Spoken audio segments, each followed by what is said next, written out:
2019 ముందు విశాఖ ఎలా ఉండేది, 2019 తర్వాత ఎలా ఉంది మాటల్లో చెప్పే కన్నా స్వయంగా చూస్తేనే తెలుస్తుంది కదా. So let's go to Vizag. ఈ విజువల్స్ చూసేసరికి మాటల్లేవ్, మాట్లాడుకోవడాలు లేవని డిసైడ్ అయ్యారు కదా. వైజాగ్ వాసులది కూడా ఇదే ఫీలింగ్. గత ప్రభుత్వం రాజకీయాలు చేసిందే కాని అభివృద్ధి మరిచిపోయింది. కానీ ఈ 5 ఏళ్లలో విశాఖ మారిపోయింది. ఎంతలా అంటే అసలు ఊహించలేదంటున్నారు స్థానికులు. గత ప్రభుత్వాలు చూస్తే ఓటు బ్యాంక్ రాజకీయాలు వాడుకుంటారు. ఎలాగంటే రోడ్లు ఒకవేళ ఎక్సెప్ట్ చేయాలన్నా సరే అక్కడ ప్రజలు ఓట్లు వేయరేమో అనేసి అన్నీ ఆపేశారు. ప్రజలు కంటే చాలా మంది ఇబ్బంది పెడతారని ఎవరు ఆలోచించేవారు కాదు. ఇప్పుడు అలా కాకుండా దానికి భిన్నంగా ఏంటంటే కేకే రాజు గారు ఇక్కడ ఉత్తర నియోజకవర్గం ఇన్ఛార్జి గారు ఏం చేశారంటే ముందు ప్రజలందరూ బాగుపడాలనేసి ఇక్కడ బర్మా క్యాంపు సుసానం పైకి వెళ్ళే రోడ్లన్నీ చూడడానికి చాలా చూడముచ్చటగా ఉన్నాయన్నమాట. ఆ మహారాణి పార్లర్ జంక్షన్లో, న్యూ కాలనీ జంక్షన్లో ఆ ఐలాండ్స్ తయారు చేయడం చాలా కొత్తగా ఉంది. ఎవరైనా ఈ ప్రాంతం నుంచి బయటికి వెళ్ళి కొత్తగా మళ్ళీ ఈ ప్రాంతంకి వస్తే ఈ ఐలాండ్స్ చూసి ఏంటి మన ప్రాంతమైనా ఎంత సుందరంగా తయారైంది అనే విధంగా జగన్మోహన్ రెడ్డి గారి ప్రభుత్వంలో చాలా అనేక అభివృద్ధి కార్యక్రమాలు జరిగాయి. నగరానికి 4 దిక్కులా ప్రజలు జీవించే పరిస్థితులు ఉంటే అప్పుడు దాన్ని అభివృద్ధి చెందిన ప్రాంతంగా చెప్పుకుంటారు. ఇప్పుడు అలాంటి పరిస్థితి విశాఖలో కనిపిస్తోందా అంటే అవునంటున్నారు స్థానికులు. 2019 ముందు ఆ తరువాత అన్న పోలిక తెస్తే ఈ 5 ఏళ్లలోనే విశాఖ వెల్ డెవలప్డ్ సిటీగా మారిపోయిందంటున్నారు. గతంలో మేము ఎక్కడ చూసినా సరే ట్రాఫిక్ సమస్యలు అధికంగా ఉండేవి. ఓన్లీ అందరూ కూడా హైవే రోడ్ని నమ్ముకొని, విశాఖపట్నంలో హైవే రోడ్ని నమ్ముకొని ప్రతి ఒక్కరు కూడా ప్రయాణం కొనసాగించేవారు. మెయిన్ ఇలా విశాఖపట్నం నగరం నడిబొడ్డున ఉన్నటువంటి ఈ ప్రాంతంలో చూసుకుంటే సీతమ్మధార నుంచి మన గోపాలపట్నం వెళ్ళేంత వరకు రోడ్డు చూసుకుంటే ఇవాళ హైజెనిక్గా ఆ రోడ్డు నుంచి వెళ్తూ ఉంటే ఫారెన్ రోడ్లలో ప్రయాణం చేస్తున్నటువంటి పరిస్థితి కల్పిస్తుంది. విశాఖపట్నం జిల్లా అంటే చాలా ఎంత సుందరమైన రోడ్లు వేసారు ఆయన. రోడ్లు బర్మా క్యాంప్ అయితే అసలు వెళ్ళలేము సార్.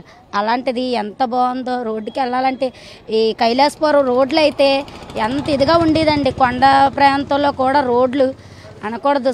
ఎంత సంతోషంగా వాకింగ్లు చేసిన వాళ్ళకి ఏంటి చూసుకొని ఎంత ఆనందపడుతున్నారండి. నిజంగా చాలా బాగున్నాయండి రోడ్లు. మీరు చూస్తున్న ఈ ప్రాంతం విశాఖ నార్త్. కంచరపాలెం, కప్పరాడ, కైలాసపురం, అల్లూరి కాలనీ, మధుసూదన్ నగర్, సీతమ్మధార ఇలా పలు పేదల కాలనీలతో పాటు వలస జీవులు ఎక్కువగా ఉండే విశాఖ నార్త్ లో దాదాపు 2 లక్షల జనాభా ఉంటుంది.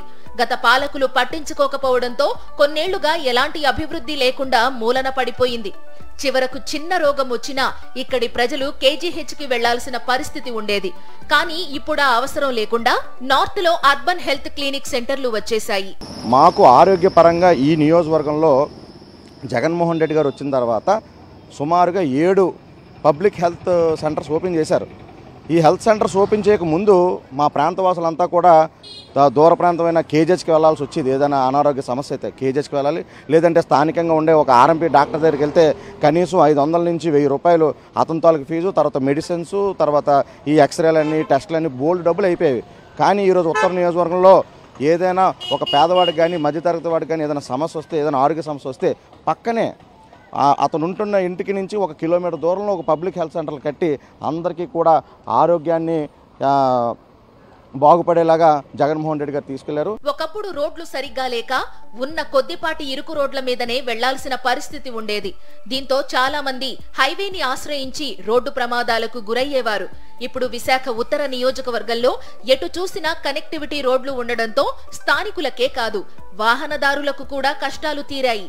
ఈ 80 అడుగుల రోడ్డు 30-40 సంవత్సరాల దీర్ఘకాలిక సమస్య. కానీ ఈ జగన్మోహన్ రెడ్డి గారి ప్రభుత్వంలో ఈ యొక్క రోడ్డుని గత సంవత్సరం కిందట పూర్తిగా ఒక 80 ఫీట్ రోడ్డుగా చాలా బ్యూటిఫికేషన్తో చేశారు. మా ప్రాంత ప్రజలందరూ కూడా చాలా సంతోషంగా ఉన్నాం. అలాగే కనెక్టివిటీ రోడ్స్ కూడా కిందన అక్కేపాలెం రోడ్స్ కానీ, కంచరపాలెం రోడ్స్ కానీ, మరిపాలెం రోడ్స్ కానీ చూస్తే కనెక్టివిటీ రోడ్స్ అన్నీ కూడా చాలా అద్భుతంగా తయారు చేసి చాలా సుందరంగా తయారు చేశారు. ప్రజలకు కావాల్సింది మౌలిక వసతులు, ఉద్యోగ ఉపాధి అవకాశాలు. వీటిని అందిస్తే చాలు, ఆటోమేటిక్ గా ఆ ప్రాంతం అభివృద్ధి చెందినట్టే లెక్క. వైఎస్ జగన్ సర్కార్ ఆ దిశగానే అడుగులు వేస్తోంది. ఒకప్పుడు ఎవరికీ పట్టని విశాఖ నార్త్ ఇప్పుడు ఉద్యోగ ఉపాధికి కేంద్రంగా మారుతోంది. కోట్ల రూపాయల పెట్టుబడులతో ఐటీ తదితర పరిశ్రమలు వచ్చాయి. దక్షిణ భారతదేశంలోనే అతి పెద్దదైన రహేజా పార్క్ విశాఖలో రాబోతోంది. 17 ఎకరాల్లో నిర్మితమవుతోన్న ఈ పార్క్ పూర్తయితే వేలాది మందికి ప్రత్యక్షంగా పరోక్షంగా ఉద్యోగ ఉపాధి లభించినట్లవుతుంది. మేము ఒకటే, ఎవరైతే ఈ రాష్ట్రంలో పెట్టుబడులు లేవు అని దుర్మార్గంగా దుష్ప్రచారం చేస్తున్నారో వాళ్ళందరినీ మేము ఒకటే డిమాండ్ చేస్తున్నాం. మీరు మా జగన్మోహన్ రెడ్డి గారు కొబ్బరికాయ కొట్టిన ప్రతి ప్రాంతాన్ని కూడా శంకుస్థాపన డేట్లో గూగుల్ ఎర్త్లోకి వెళ్ళి ఆ గూగుల్ ఎర్త్లో అక్కడ పరిస్థితులు చూసుకోండి.